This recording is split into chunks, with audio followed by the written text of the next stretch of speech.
얘를 완료해주면 프로그레스가 체크박스로 변하면서 진행 상황도 완료로 변할 거예요. 이런 식으로요. 자, 이거는 수식을 연결해 둔 건데요. 안녕하세요. 영업툴 컨설턴트 전시재입니다. 이번 시간에는 노션의 난이도별로 할 일 관리를 끝장내러 왔습니다. 노션을 얼마나 잘 활용하시는지에 따라서 할 일 관리를 할 때 어떤 단계별로 상승을 할 수 있는지 순서대로 가지고 와봤어요. 최대한 단순하게 가지고 왔어요. 이게 가장 기본 형태구나 정도로 보시고 이렇게도 할 수 있는구나 로 파악하시면 좋을 것 같습니다.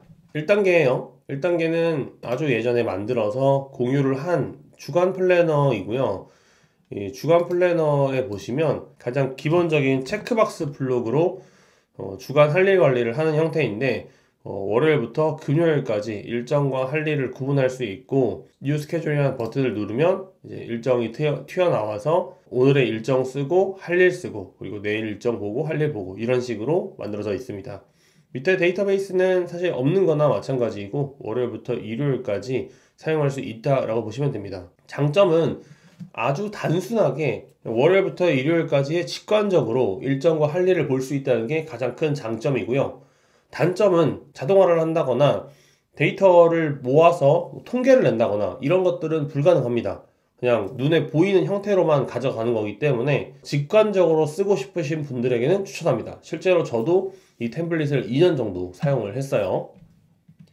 2단계는 데이터베이스와 보기 그리고 필터로만 할 일 관리를 하는 겁니다. 한번 들어가 보면 데이터베이스 하나가 만들어져 있죠. 이 하나에서 보기를 추가해서 내가 원하는 보기 방식을 선택하는 거고요. 할 일 등록에서 새로 만들기를 눌러주면 할 일을 입력할 수 있습니다. 그리고 오른쪽 끝에 마감 기한을 선택해주면 할 일 등록이 완료가 되어서 오늘 날짜를 등록했으면 오늘로 들어오고 오늘이 아니라 이번 주로 등록했으면 이번 주 할 일로 들어오게 됩니다. 보기를 추가했고 그 보기에 맞게 필터를 등록을 했습니다. 이번 주에 그리고 오늘을 제외한 이번 주에 할 일들만 보여줘 이렇게 필터를 한 거죠.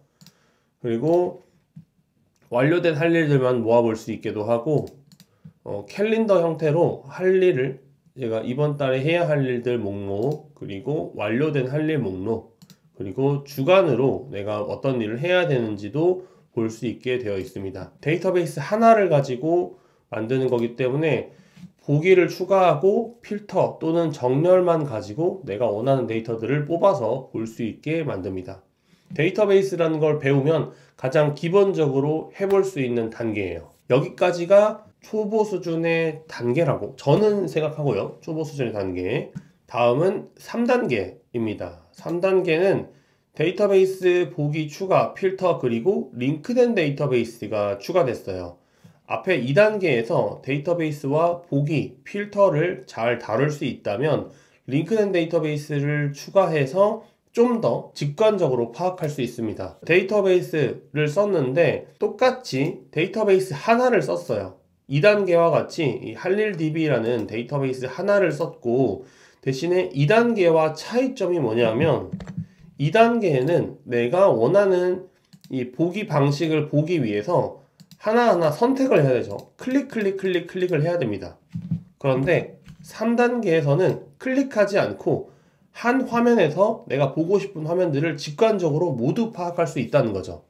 그리고 할 일을 완료하면 할 일이 완료된 것들만 따로 보이고 오늘 하고 싶지 않아 라고 뭐 다른 날 하고 싶어 라면 캘린더에서 일정을 변경해도 되고요.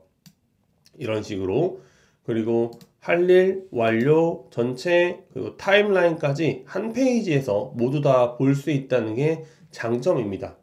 링크된 데이터베이스를 활용하면 정말로 무궁무진하게 내가 원하는 데이터만 뽑아서 여기저기서 파악할 수 있게 됩니다. 자, 네 번째 단계는요. 이제부터 이제 중수와 고수를 나누는 사이 단계에 왔습니다. 3단계 정도가 이제 중수라고 저는 생각을 하고요. 4단계에서 이 관계형 데이터베이스와 롤업이라는 걸 얼마나 잘 활용하냐에 따라서 중수와 고수의 등급을 나뉜다고 볼 수 있는데요. 관계형 데이터베이스와 롤업을 잘 다루는 사람은 고수의 반열에 올라가시는 거고 관계형 데이터베이스가 조금 아쉽다 하시면 중수에 남아있다 정도로 보시면 됩니다. 4단계에서 특이한 점은 데이터베이스가 두 개입니다. 프로젝트 데이터베이스가 있고 투두 데이터베이스가 있어요. 프로젝트 데이터베이스는 제가 해야 할 일에 대해서도 분류가 있잖아요. 그래서 뭐 학교에서 과제를 할 때에도 경영학 원론이라는 수업에서 과제를 한다든지 아니면 마케팅 원론에서 수업에서 과제를 한다든지 이렇게 분류들이 있습니다. 학교에 할 일들, 뭐 대외 활동에 할 일들, 집에서 할 일들, 뭐 알바할 때 할 일들 각 분류들이 있어요. 할 일들이 전부 섞여 있으면 그 분류를 파악하기가 쉽지 않습니다. 예를 들어서 알바하러 갈 때 커피 마시기와 집에 있을 때 커피 마시기는 똑같은 할 일이지만 어떤 커피를 마실지 누구에게 어떤 커피를 사줄지는 서로 달라집니다. 그렇기 때문에 할 일도 분류를 해줘야 되는데요. 그 할 일을 분류하기 위해서 프로젝트라는 단어를 썼습니다. 좀 더 상위 카테고리의 개념으로 넣었고요. 이 프로젝트를 완료하기 위한 할 일, 이 개념으로 보시면 좋을 것 같아요. 블로그 1일 1포스팅이라는 프로젝트를 완료하기 위한 할 일들 목록이 있고요.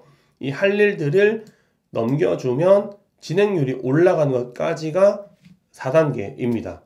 관계형 데이터베이스로 블로그 1일 1포스팅과 투두 데이터베이스를 합쳐서 관계형 데이터베이스로 프로젝트 데이터베이스와 투두 데이터베이스를 서로 연결하고 할 일이 완료될 때마다 그래프가 이동하게 롤업으로 불러왔습니다. 롤업 속성으로 이렇게 불러왔어요. 그러면 관계형 데이터베이스와 롤업의 기능을 확실히 제대로 활용하고 있다라고 보는 거죠.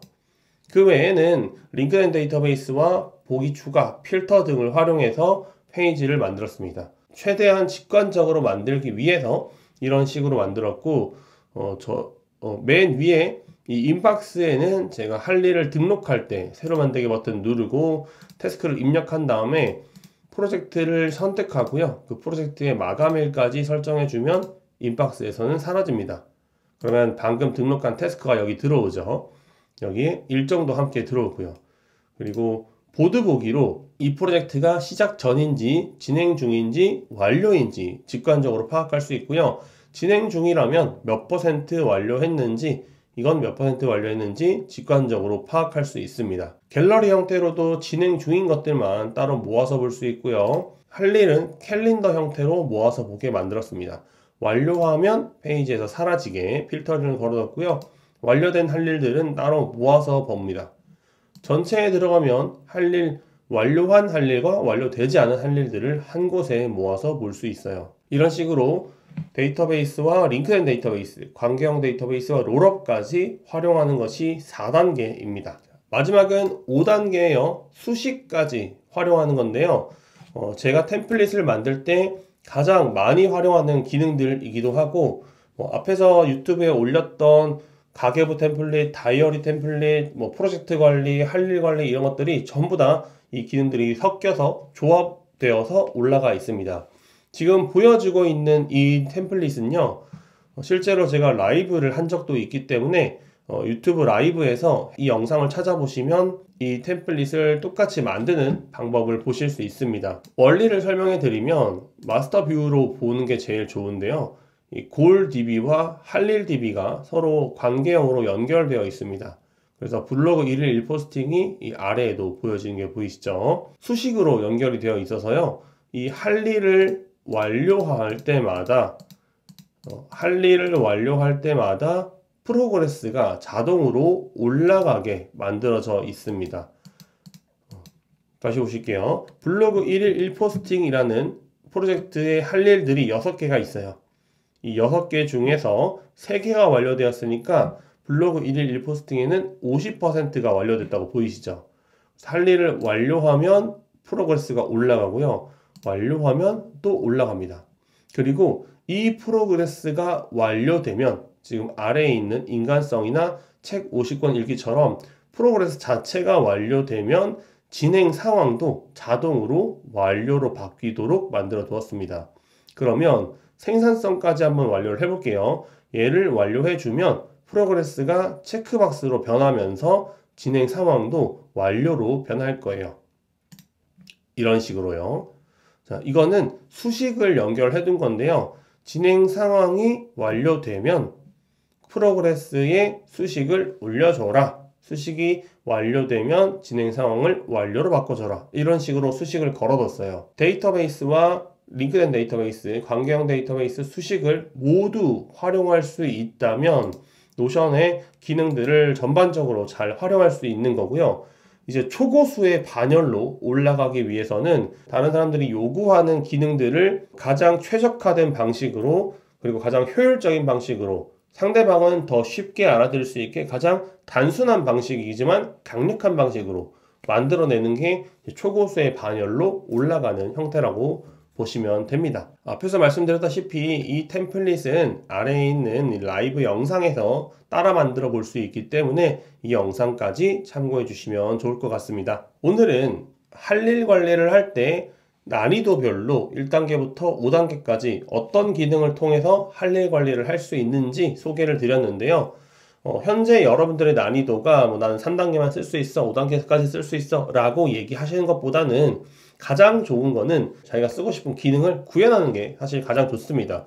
수식을 쓸 줄 몰라도 나는 2단계만 써도 좋아, 나는 3단계만 써도 나의 업무에 가장 효율적으로 쓸 수 있을 것 같아 라고 하신다면 3단계만 쓰셔도 충분합니다. 수식도 쓸 줄 몰라? 그럼 노션 쓸 줄 아는 게 아니네, 이렇게 얘기하는 게 아니에요.